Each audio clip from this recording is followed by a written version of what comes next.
Mama Marsh. So, Mama Marsh, magsulat tayo. No, basa. Basa lang. Magbasa ng Tagalog. Kadalaw. Okay. O, ito. Basa. Dito. O, anong letter to? Alisin yung kamay. E. O, ilalagay mo dito. Pag Is. ha? S. E? Isis. No. Dito, Ito. Basahin mo muna itong dalawa. Yung Oo, ito. K, tapos E? E, tapos T, and S. S. Ikis.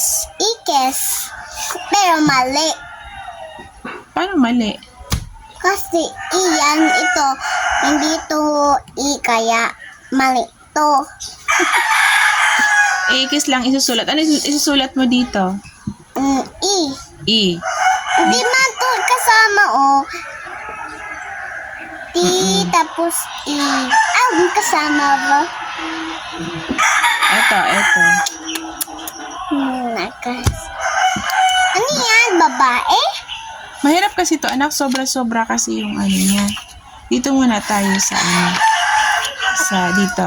Ito. Yan. Anong name niya? Ate. Ano? Alma. Ama? Opo. Mama? Oo. Ito, ano nga to? Ano to?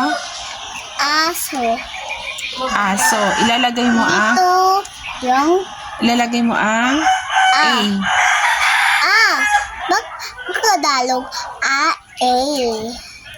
Aso, sa Tagalog, ano siya? Ay, sa English, ano siya? Yan.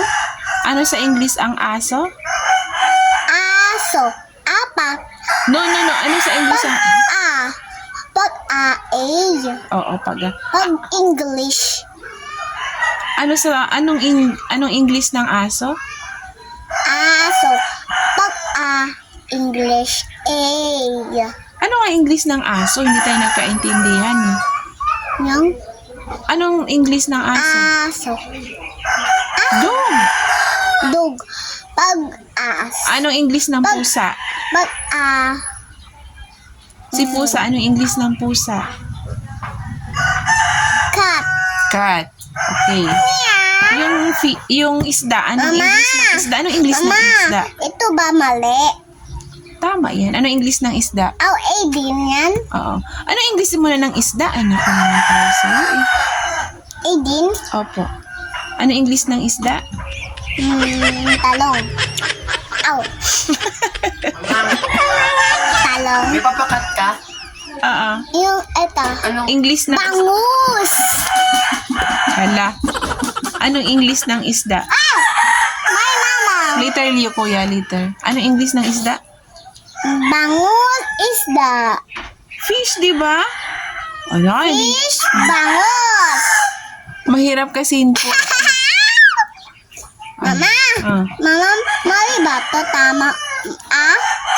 Ba tama?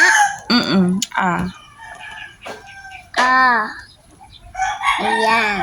Isda. Ito din ato. Laka na yan na. Yeah. nahulog? Ano nahulog? Yung galon. Hala. Di nabagsak ang tubig?